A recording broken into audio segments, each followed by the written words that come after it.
Добрый день, дорогие друзья. Я Костерин Сергей. Приветствую вас на своем канале. И сегодня я записываю второй ролик. И как я обещал, сегодня будем мы с вами решать очень и очень непростую задачу. Есть ли Господь Бог или нет? Вот давайте так. Вот мы с вами, трезво мыслящие люди, со здоровой долей скептицизма, решили все-таки выяснить этот вопрос и разобраться, докопаться до истины. Ну хорошо, что делать? Куда пойти, у кого спросить, где получить какую-то информацию? Ну, если мы внимательно посмотрим в этот мир, в котором мы живем, ну да, мы, наверное, согласимся с вами, что мир устроен сложно. Мы увидим, что мы очень сложно устроены, планета Земля. Мы видим, что мы уникальны по-своему. И куда бы мы там ни смотрели в космос, мы себе подобных не находим пока. Да и такой, как Земля, не находим. То есть, как бы возникают какие-то размышления, что это как бы напрашивается, что это все не так просто. Что действительно, может быть и есть вот рука какой-то высшей цивилизации или высшей силы, которая приложилась к этому делу. Но знаете, это опять же всего лишь навсего размышления и рассуждения. Доказательства, это, ну, по крайней мере для меня это ни о чем. Для меня это не убедит в том, что существует Бог. Если мы попробуем от кого-то получить информацию, то опять возникает вопрос, ну а кому идти и у кого спрашивать? Ну хорошо-то, ну прийти к человеку какому-нибудь, даже если он там трижды какой-то святой, там спросить о чем-то, но он скажет тебе. Но опять же, это значит, что я доверился просто его там, жизненному опыту, доверился его знаниям. Но это его знания. И у меня нет никакой гарантии, что в принципе он прав. То есть я просто тупо пойду за ним и все. Например, лично меня такое положение дела не устраивает. У меня, например, нет такого авторитета, за которым бы я пошел. Если там, пойти каким-то, например, там мы пошли православному священнику, да, но у меня лично, я так устроен, сразу скажу, а зачем я пойду туда, когда я уже знаю ответ заранее?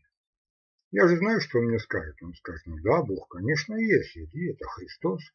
Иди, кайся, принимай Иисуса Христа и веруй. А если я пойду к мусульманам? А если я пойду там, к буддистам или еще куда-то? Они мне будут тоже говорить, что они знают истину. И опять получается, что а где она истина? И почему я должен кому-то поверить или довериться?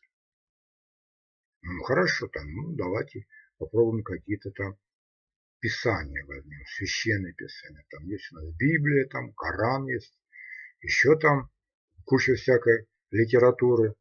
Но опять возникает, ну а чем, например, Библия лучше или хуже Корана?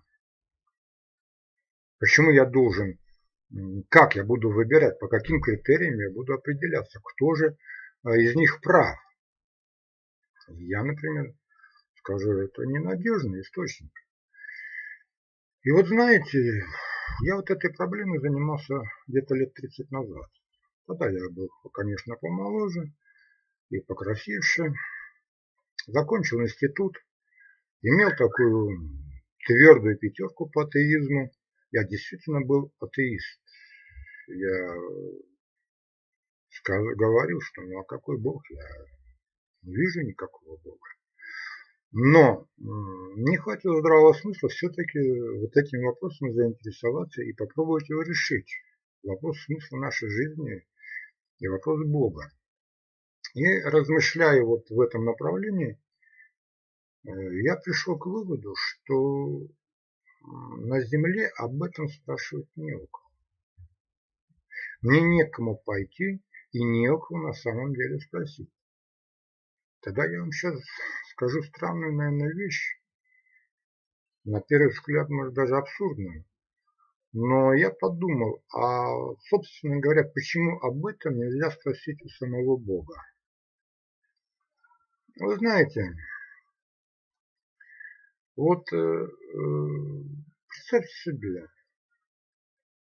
если Бог есть, если это что-то такое могущественное, что кто может создать эту громадную вселенную, повесить, значит, в небе вот этот термоядерный котел, который мы называем Солнцем, да, создать эту Землю со всей так сложной устроенностью, создать нас, разумных существ. Неужели тот, кто это все сделал, не в силах мне ответить на мой вопрос? Этот премудрый, всезнающий, всевидящий Бог. И я пришел к выводу, что вполне нормально обратиться к Богу напрямую и от Него услышать ответ. И, значит, я долго размышлял над этим и принял решение обратиться к Богу. Я сказал так. Я сказал: дорогой Господь, говорю тебе честно, Господи, я не верю в Твое существование. Но тем не менее, я сейчас с полной серьезностью и ответственностью обращаюсь к Тебе, к живому настоящему Богу. И я прошу Тебя, Господи, ответь мне, дай мне какой-то знак, как ты это сделаешь, я не знаю, чтобы я понял, что ты существуешь. Если ты мне ответишь, то тогда я тебе даю обещание, что я стану верующим человеком. Я буду исповедовать тебя и всегда и везде всем говорить о том, что есть живой и настоящий Бог. Я буду служить тебе, и я буду твой навсегда. Если же ты мне не ответишь, то тогда я сочту, что тебя нет. И как я жил атеистом, я так и буду жить до конца своих дней. И буду всем и везде говорить, что Бога нет. Но если ты мне не ответишь, то тогда у меня есть к тебе одно условие. Если после моей смерти вдруг выяснится, что ты есть, и будет страшный суд, о котором написано в Библии, где ты будешь судить все народы, то ты тогда меня не суди, потому что я обращался к тебе, и ты сам оставил меня в неведении. Вот такую петицию я составил Богу. И я просто ее проговорил громко вслух, как говорится, в небеса. Ну, вы знаете, ничего не случилось, когда я это сказал. Значит, небеса не разверзлись, громы молний там не явились, ангелы с небес не сошли. Но я решил не останавливаться. И я продолжал каждый день, и днем, и ночью, когда проснусь, и утром, и вечером, по несколько раз вслух или про себя, громко, четко вот Богу проговаривать эти слова. Я убеждал Бога всеми своими силами. Я говорил: Господи, ты не можешь мне не ответить. Если ты меня создал, если ты меня сотворил, то значит я тебе каким-то образом нужен. Значит, тебе от меня что-то надо. Значит, я должен что-то сделать. Ну а как я могу это все исполнить или сделать, что я даже вообще не знаю, вообще, есть ли ты на самом деле. Я призываю, говорю, Господи, всех, кто меня сейчас слышит, это ангелы там небесные, или кто там, небожители, еще кто-либо, я призываю всех свидетелей, что я обращаюсь к Господу Богу. Шла неделя. Неделя, вторая прошла неделя. Тишина. Прошел месяц. И вот через месяц мне пришел от Бога ответ. И мой расчет оказался верным. Конечно, вам интересно узнать, что же произошло со мной через месяц. Вы знаете, ко мне пришел представитель того мира. Это силуэт был человека. Это был человек, по всей видимости, но он был совершенно прозрачный. То есть сквозь него было видно предметы.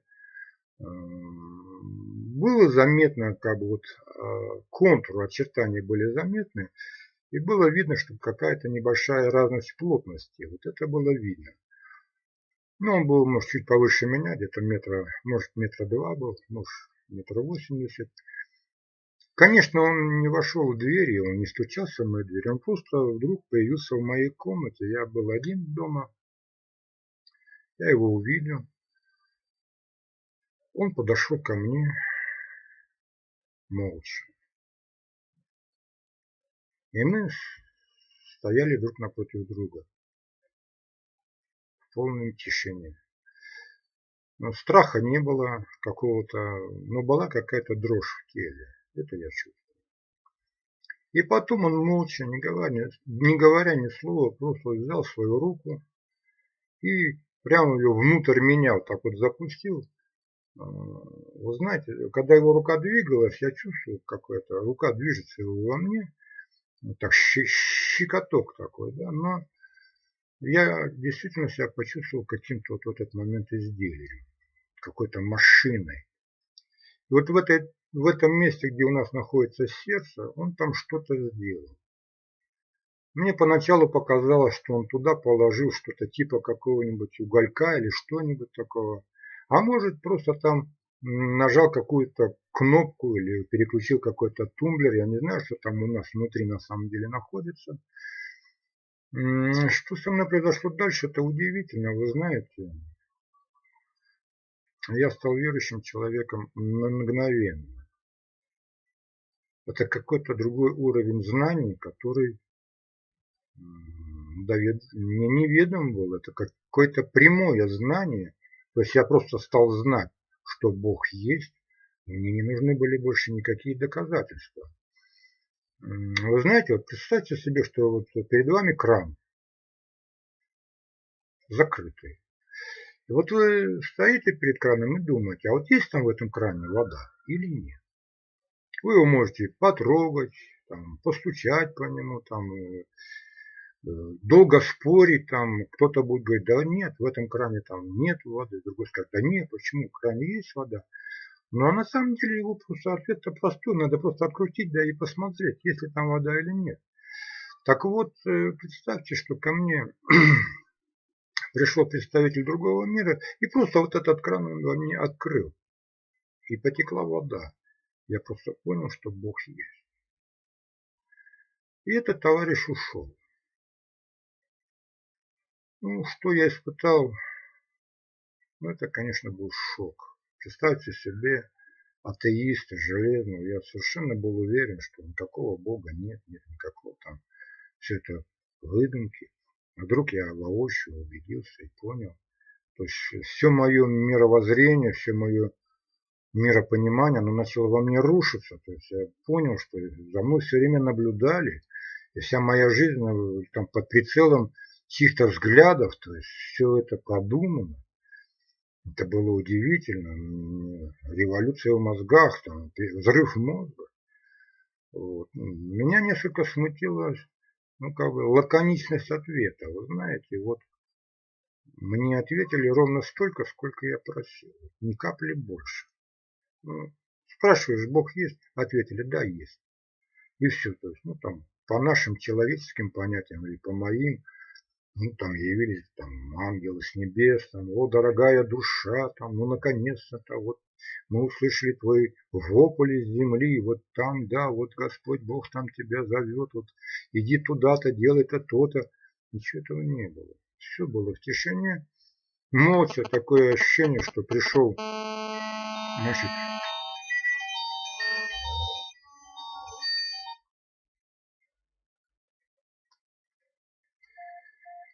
значит, пришел электромонтер с того мира и просто дернул рубильник в этом электрошкафу и ушел. Вот. Но тем не менее, друзья, я ответ получил. Я это рассказываю, чтобы вы знали, что если вы проявите в должной мере инициативу, настойчивость и требовательность, то вы получите ответ от Господа. И Бог не может вам не ответить, потому что Он заинтересован в каждом из вас. Ну, мне многие скажут, ну да, я сколько раз там обращался к Богу, и Бог мне не отвечал. Вы знаете, наверное, как бы Бог проверяет человека, насколько он уже востребован в этом человеке. И поэтому, когда будете обращаться к Богу, приготовьтесь к тому, что вам, возможно, сразу не ответят. И какое-то время просто на вас будут смотреть, и насколько действительно вы вознуждались в Господе. Но я вам скажу, вам ответят. Вам обязательно ответят. И это очень важно, понимаете, потому что в моем понимании, я даже, скажу честно, я не считаю себя верующим человеком. Я называю себя человеком знающим. Я знаю, что Бог есть. Верующий человек, в моем понимании, это тот, который вот недостаток знаний, и он говорит, ну да, ну я там думаю, что, наверное, все-таки Бог есть, но мне вот этих знаний не хватает. И вот это он восполняет просто такой верой. Да?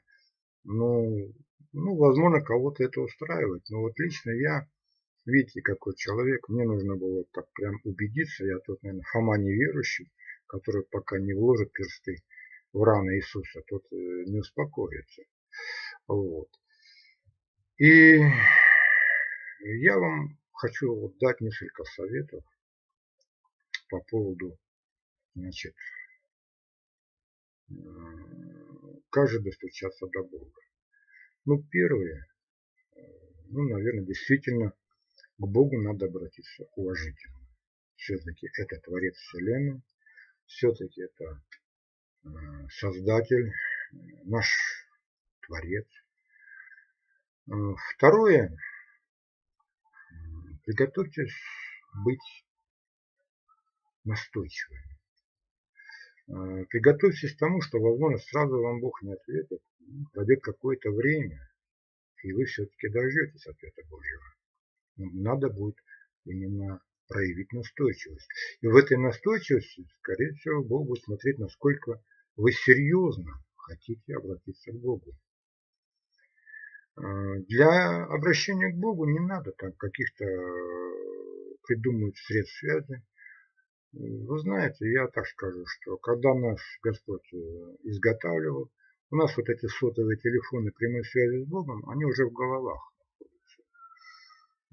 Вот. Если мы возьмем ветхозаветных евреев, то у них там была одна заповедь, если вы помните, не произноси имя Бога в суе, да, ибо Бог слышит тебя и не оставит тебя без наказания. Суя это, значит, в суете. Вот вы знаете, сколько сейчас людей в суете беспокоит Бога понапрасну. И вот поймите, что когда мы обращаемся к Богу, то тогда уже говори, что же ты на самом деле хочешь от Бога. Говори Господу. Связь с Богом – это самая простая, наверное, самая элементарная, я считаю, связь, которая может быть только. Это ты просто скажи Господи, и тебя уже слышат. Ну, следующее, вы знаете, обращаясь к Богу, скажите четко, что вы хотите. Вот по какому критерию вы определите, что вам будет достаточно, что да, действительно Бог есть. Вот мне надо было, чтобы там вот как-то Бог там знак какой-то подал. Да? Вот ко мне пришел там представитель того мира. У меня был случай, когда ко мне подошел молодой человек, и он сказал: Сергей Витальевич, вы утверждаете, что есть живой настоящий Бог?